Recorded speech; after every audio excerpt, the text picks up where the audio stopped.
Shiv Shakti astrology में हम हमेशा आपका स्वागत करते थे। आज हम आपको अपना नया चैनल बनाने जा रहे हैं जिसका नाम है ज्योतिष बाई सुनील। आज हम इसमें आपका स्वागत करते हैं जो हमारा नया चैनल आज से मनाएंगे। आज हम उस नए चैनल में आप लोगों का स्वागत कर रहे हैं ज्योतिष बाई सुनील में। तो आज हम उसमें आपको सिखाएंगे, आज हम लेके चल रहे हैं आप लोगों की जो काम की चीज़ें, जो प्रैक्टिकल आपके जीवन में काम आने वाली चीज़ें हैं वो मैं सिखाऊंगा कि जिससे आपका रोजी रोटी भी चलती रहे। जैसे बच्चे सीख रहे हैं, जो एस्ट्रोलॉजर सीख रहे हैं, ज्योतिष सीख रहे हैं, तो यही नहीं खाली वो सीखते ही रहेंगे तो अपने परिवार का भरण पोषण कैसे करेंगे।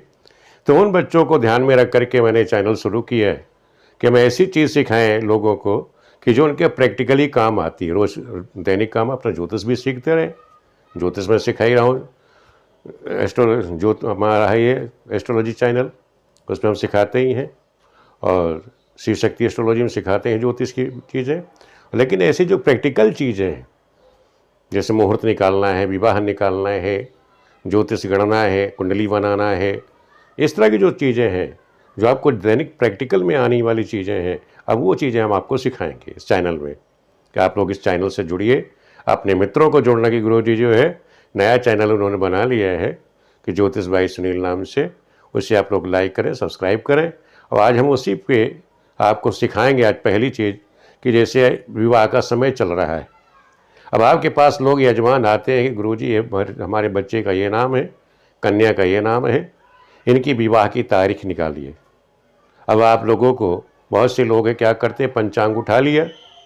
आजकल पंचांगों में वो जैसे पंचांग दिवाकर है, राजधानी पंचांग, ब्रजभूमि पंचांग, इस तरह के हैं, उन्होंने थोक में लिखा करके मुहूर्त डाल रखे हैं और लोग उसी की कॉपी करते हैं और लड़का लड़की का नाम डाला, उठा करके दे दिया।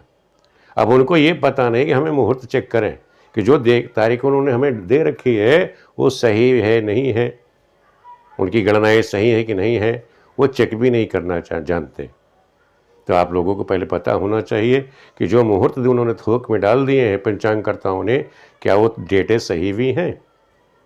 हमने कई चैनलों में देखा लोगों ने क्या किया है, उन्हीं की कॉपी करके दुनिया भर के पूरे साल के मुहूर्त डाल दिए कि 2023 में ये मुहूर्त है, ये मुहूर्त है। ऐसा नहीं करना चाहिए विद्वानों को कि इससे बच्चों का अनिष्ट हो। आपकी ड्यूटी, अगर आज यजमान से आप पैसा ले रहे हैं तो उसको आप देखें। आज हम चर्चा करेंगे क्या, आज आप लोगों को हम सिखाएंगे विवाह की तारीख निकालना सीखिए। कोई यजमान आपके पास आ गया तो विवाह की तारीख निकालने के लिए आया है, आप विवाह की तारीख उसके बच्चे की कैसे निकालेंगे। हमने जो तारीखें ली हैं, ये 2024 जो आने वाला है, 2024 में 14 फरवरी, 18 फरवरी, 2 मार्च, ये विवाह के मुहूर्त दे रखे पंचांगों में। 14-18 के बाद लोगों ने 19 भी दे रखी है। तो आज हम यही चेक करेंगे क्या जो तारीखें उन्होंने मुहूर्त दे रखे हैं ये वो सही भी है कि नहीं है। आज हम इसी को चेक करेंगे। मान लिया कोई वर का नाम सुनील है और उसकी जो कन्या है उसका नाम उषा है। हमने एक नाम ले लिया, हमने वर का नाम सुनील रख दिया और कन्या का नाम उषा रख दिया। अब हमें इसकी विवाह की तारीख निकालनी है कि ये जो तारीखें मुहूर्त दे रखे तालिका में 14, 18, 2 मार्च की, क्या ये डेटें सही हैं क्या। अब हमें इसको चेक करना है। अब आपके पास कोई आया, ये तारीखें वो आपने पंचांग में देखी, अब आप ये देखें कि ये सही भी है कि नहीं है। तो सबसे पहले आपको पता होना चाहिए कि लड़के के लिए सूर्य बल देखा जाता है और कन्या के लिए गुरु बल देखे जाते हैं और फिर दोनों के चंद्र बल देखे जाते हैं। ये विवाह का नियम है कि हम पहले क्या देखेंगे, लड़की का सूर्य बल, कन्या का गुरु बल, फिर दोनों के चंद्र बल देखेंगे। अब हम चलते हैं इस पर प्रैक्टिकल करने। अब सबसे पहले हम आपको चलते हैं, जैसे सुनील नाम है, हमने मास लिया क्या, फरवरी मास। फरवरी में सूर्य किस राशि में गोचर कर रहा है, आपको ये भी पता होना चाहिए कि फरवरी मास में जो सूर्य है वो हमेशा कुंभ राशि में गोचर करते हैं। तो 14 फरवरी को सूर्य, मास नोट कर लेना। मास क्या है, माघ का महीना है, यानी 14 फरवरी को माघ है, 18 फरवरी को माघ का महीना है और 2 मार्च को फागुन का महीना लग जाएगा। तो माघ के मास में सूर्य जो होता है हमेशा किस में गोचर करता है, ये कुंभ राशि में। ये तीनों ही मास जो तारीख हमने दे रखी है, इसमें जो सूर्य है वो कहाँ गोचर कर रहा है, कुंभ राशि में। बृहस्पति एक राशि में 13 महीने गोचर करते हैं। तभी आप लोगों को पता होना चाहिए सूर्य जो इस समय मेष राशि में गोचर कर रहे हैं। तो सूर्य कहाँ, बृहस्पति कहाँ गोचर कर रहे हैं? इस समय बृहस्पति मेष राशि में गोचर कर रहे हैं। तो हमेशा स्त्री के क्या देखे जाते हैं? गुरुबल। उसके हमेशा स्त्री के गुरुबल देखे जाते हैं। और गुरु इस समय कहाँ गोचर कर रहे हैं? वो मेष राशि में गोचर कर रहे हैं। इसी तरह मैंने लिख दिया सूर्य, लड़के के सूर्य देखे जाते हैं। सूर्य इस समय कुंभ राशि में गोचर कर रहा है। अब हमें इनकी गणना देखनी, ये मैंने आपको देख दिया, तारीखें मैंने आपको दे दी 18, 14, 18 और 2। अब हम प्रैक्टिकल करते हैं। अब हमको सूर्य बल देखना है। अब लड़के का नाम जैसे सुनील है तो इनके सूर्य बल देखिए। तो सूर्य बल देखने का तरीका क्या होता है? जो राशि है वहाँ से लेके और जिस राशि में सूर्य भ्रमण कर रहा है उस राशि तक आप गिनेंगे। मान लो सुनील नाम है तो राशि क्या हो गई? कुंभ। अब कुंभ से आप गिनिए कहाँ तक? कुंभ राशि है और सूर्य भी कुंभ राशि में गोचर कर रहा है, तो कुंभ से कुंभ, तो कितना हो गया सूर्य बल? 1। तो सूर्य बल कितना आ गया यहाँ? 1। अब माघ का महीना यहाँ भी है तो ये भी मेष ही रहेगा। यहाँ भी सूर्य में कुंभ राशि में ही गोचर करा तो यहाँ भी 1 ही आएगा। तो हमने देखा कि तीनों डेटे में सूर्य जो बल है वहाँ क्या आया? 1 आया। ठीक है, सूर्य कितना आया? 1 आ गया। अब गुरु बल हम देखते हैं। अब स्त्री के देखे जाते हैं गुरु बल। नाम उषा है और बृहस्पति मेष राशि में गोचर कर रहा है, तो वृष राशि से आप गिन देंगे मेष राशि तक। तो उषा नाम जो जातक का नाम है वहाँ से आप शुरू करेंगे और जिस राशि में बृहस्पति गोचर कर रहे हैं वहाँ तक गिनती करेंगे। तो उसका वृष राशि है तो वृक, मिथुन, कर्क, सिंह, कन्या, तुला, वृश्चिक, धन, मकर, कुंभ, मीन, मेष। कितना हो गया? 12। तो गुरु कौन से स्थान पे पहुंच गया? 12वें। गुरु क्या हो गया? 12वें। यहाँ गुरु हो गए 12वें। यानी सूर्य आ गया 1 और गुरु बल कितने आए तीनों डेटों में? 12। ये तो हो गया सूर्य की और गुरु बल की हमने निकाल दिए दोनों के। यानी लड़के की सूर्य बल 1 आया हुआ है और गुरु बल जो है वो 12 आए हुए हैं। अब हम देखते हैं चंद्रबल। अब चंद्रबल, अब हमने देखा कि जो चंद्रमा है 14 तारीख को मेष राशि में भ्रमण कर रहा है, 18 तारीख को मिथुन राशि में गोचर कर रहा है और 2 मार्च को वो वृश्चिक राशि में गोचर कर रहा है। अब यहाँ मेष तक का 14 तारीख को मेष में है तो जातक का, लड़के का क्या नाम है? कुंभ राशि है। कुंभ से मेष तक आप गिनिए। कुंभ, मीन, मेष, कुंभ, मीन, मेष। तो लड़के का चंद्रबल यहाँ लिख लो, 2 नोट डाल दीजिए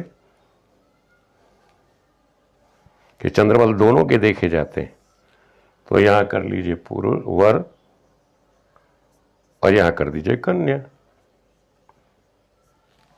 अब हमने वर के देखे कुंभ राशि तो कुंभ, मीन, मेष।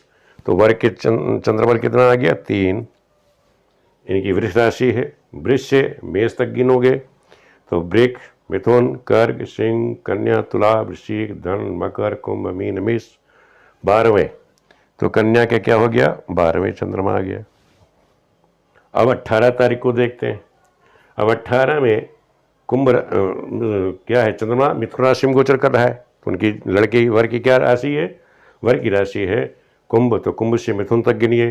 कुंभ, मीन, कुंभ, मीन, मेष, वृक, मिथुन। तो वर के चंद्र बल कितने हो गए? 5।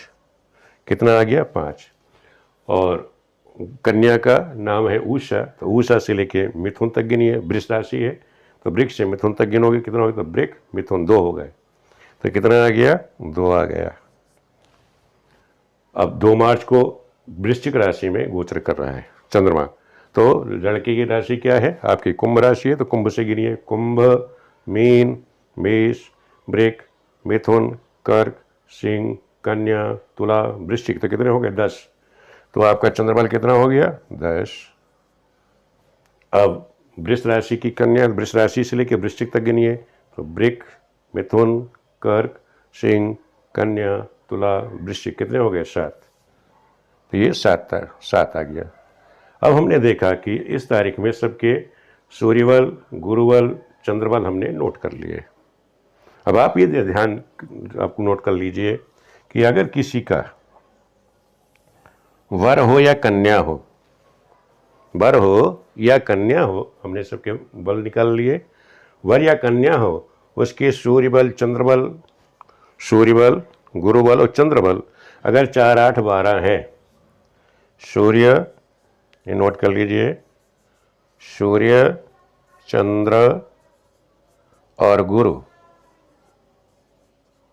गुरु बल,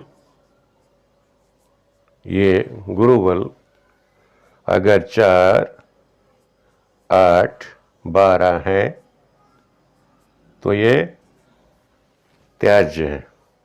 क्या कहेंगे? ये त्याज्य है,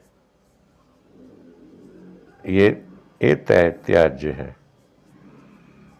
ये ऐसा हमारे शास्त्रों ने बताया है कि अगर सूर्य, चंद्र, गुरु बल आपका 4, 8, 12 आ रहा है तो त्याज्य माना जाता है, उस डेट को हम नहीं लेते। लेकिन एक चीज़ आप लोग ध्यान रखो कि सूर्य बल जब आप गणना करेंगे, अगर लड़के का सूर्य बल वो 13 डिग्री से ऊपर जा चुका है तो आप उसको ग्रहण कर लेना।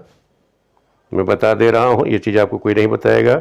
अगर सूर्य बल आपका 13 डिग्री पंचांग में व्यतीत हो चुके, 15 डिग्री 13 डिग्री निकल चुके हैं तो आप उसे ग्रहण कर लीजिएगा। इसी तरह चंद्रमा, चंद्रमा का बल अगर लड़के की कुंडली में चंद्रमा 12वें भी बैठा हो, 4, 8 नहीं केवल 12वें, अगर लड़के की कुंडली में, वर की कुंडली में चंद्रमा 12वें है तो वो भी शुभ मान लिया जाएगा। अगर वर का चंद्रमा द्वादश है तो वो शुभ मान लिया जाएगा। इसी प्रकार बृहस्पति, बृहस्पति का जो बल है वो 4, 8, 12 है, तब भी वो नेष्ट नहीं माना जाएगा। क्यों? क्योंकि ये जो गुरु बल देखे जाते थे ये हमेशा जब कन्या 13 साल की होती थी। ये आपको कोई नहीं सिखाएगा, अवस्था का विचार लोग नहीं करते। आज सबसे बड़ी दुर्भाग्य यही है कि आज विद्वान लोग कोई सिखाते नहीं। पहली बात तो आप लोगों को जो मेन टॉपिक है वो नहीं सिखाएगा। पंचांग करता भी देखो, पंचांग बनाता है, डेट आपको दे देता है, लेकिन ये चीज़ नहीं बताएगा आपको कि कन्या 13 वर्ष की हो चुकी है और जब 13 वर्ष की हो जाए तो गुरुबल उसके नहीं देखे जाते, गुरुबल का दोष नहीं देखा जाता। ये ठीक है, अपना लोग का कर्मकांड करा रहे हैं, कमाने खाने के बहुत से रास्ते हैं, लेकिन जब आप विद्वानों से बात करें तो इस चीज़ का ध्यान रखोगे कि अगर कन्या 13 वर्ष की हो गई है तो बृहस्पति 4, 8, 12 कभी पूजन के मत बताना, वो आप ग्रहण कर लेना। तब उसका कौन सा बल आप देखोगे? केवल चंद्र बल और लग्न बल। केवल उस दिन कन्या के चंद्र बल शुभ होने चाहिए, लग्न बल जिस समय आप फेरे करा रहे हैं वो बल अच्छा होना चाहिए। उसमें आप बच्चों के विवाह संस्कार कराइए, बच्चों का कभी कोई अहित नहीं होगा। अब हम आते हैं अपने टॉपिक पे। अब हमने बताया आपको कि सूर्य बल, चंद्र बल, गुरु बल अगर 4, 8, 12 हैं तो त्याज होते हैं, लेकिन सूर्य 13 डिग्री पार कर गया है तो उसे आप ग्रहण कर लेना, कभी बच्चों का कोई अनिष्ट नहीं होगा। इसी प्रकार चंद्रमा वर के 12वें है, वो भी शुभ होगा। गुरु बल मैंने बताया 4, 8, 12, 13 साल की कन्या हो गई है तो वो पूज्य नहीं होगा। अब हम इस पर अपने टॉपिक विषय पर आ जाते हैं। अब जैसे सूर्य बल हमने देखा कि सूर्य बल यहाँ 1 आया है, तो 1 में सूर्य बल क्या होता है? सूर्य हमेशा 3, 6, तीसरे, छठे, 11वें शुभ होता है। कहाँ पे गोचर होता है? 3, 6, 11 शुभ होता है, 4, 8, 12 गोचर अशुभ होता है, और एक इस और स्थानों पर वो पूजनीय माने जाते हैं। लेकिन जब मैंने बताया ये देख लेना आप कुंडली में अगर सूर्य वो 13 डिग्री पार कर चुके हैं तो कोई पूज्य नहीं माना जाएगा। और दूसरा ये भी ध्यान रखो, आजकल बच्चों की अवस्था जो विवाह की है वो 18 साल से ऊपर हो गई है, 18 साल से ऊपर हो गई है, और सूर्य जो है 18 साल से ऊपर है तो ज़्यादा दान करा सकते हैं आप। अगर मेष राशि है तो सूर्य संबंधी कोई आप दान करा करके विवाह संस्कार करा दीजिए तो कोई दिक्कत बाधा नहीं आएगी। इस चीज़ का आप लोग ध्यान रखिएगा। अगर सूर्य जैसे पूजनीय है तो सूर्य संबंधी गेहूँ है, गुड़ है, इसका आप दान करा सकते हैं, लालच वस्तुओं का दान करा दीजिए, और सूर्य की पूजा फिर एक समय होती है वो दान करा दें तो उससे बच्चों का कभी अनिष्ट नहीं होगा। तो ये हो गया। बृहस्पति मैंने बताया कन्या के 12वें आ गए। अब जैसे वृष राशि की कन्या है तो क्या वृष राशि का विवाह नहीं होगा इस वर्ष? नहीं, विवाह होगा। क्यों? क्योंकि कन्या रजस्वला हो चुकी है। क्योंकि आजकल हमारा जो कानून है उसने भी 18 साल के बाद ही विवाह का योग है। तो जब कन्या विवाह रजस्वला हो गई है, प्रौढ़ हो गई है, तो वहाँ बृहस्पति का दोष नहीं देखा जाएगा, आप सीधे केवल चंद्र बल देखेंगे। अब हम हमारी बात मैंने बताया कि दोनों का यहाँ चंद्र बल देखना अनिवार्य है। बच्चों का चंद्र बल, लग्न बल देखना अनिवार्य है। अब हम देखते हैं कि 14 तारीख में यहाँ चंद्रबल कितना है, 3 है, यहाँ कन्या के 12 है। मैंने बताया कि लड़के का अगर 12 होगा तब तो शुभ होगा, लेकिन कन्या का 12 है तो हम वो डेट नहीं लेंगे। तो इसलिए 14 तारीख हम यहाँ जो है पंचांग हम नहीं लेंगे। तो इसके लिए मतलब ये 13 तारीख इन दोनों बच्चों के लिए अनिष्टकारी। हमने क्या किया, 14 यहाँ कन्या के 12वें चंद्रमा होने से हमने क्या किया कि ये जो 14 फरवरी की डेट है इनके लिए हमने अनिष्ट मान लिया कि इस पर इनका विवाह नहीं करा सकते।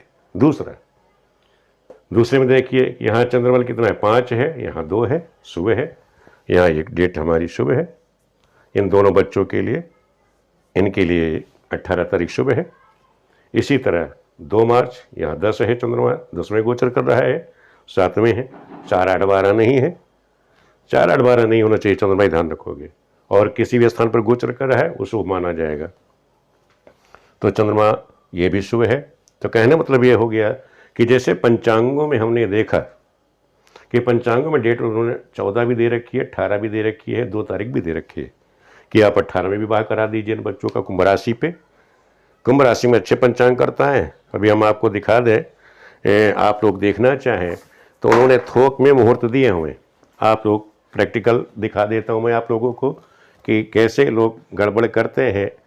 तो मैं अच्छे अच्छे विद्वानों का आपको दिखा देता हूँ कि ऐसे ऐसे, ये देखो कुंभ राशि है, ये कुंभ राशि में देख लीजिए आप लोग, आपको साफ दिखाई दे रहा होगा कि फरवरी में 14, 18, 19 और 28 तारीख दे रखी है विवाह की।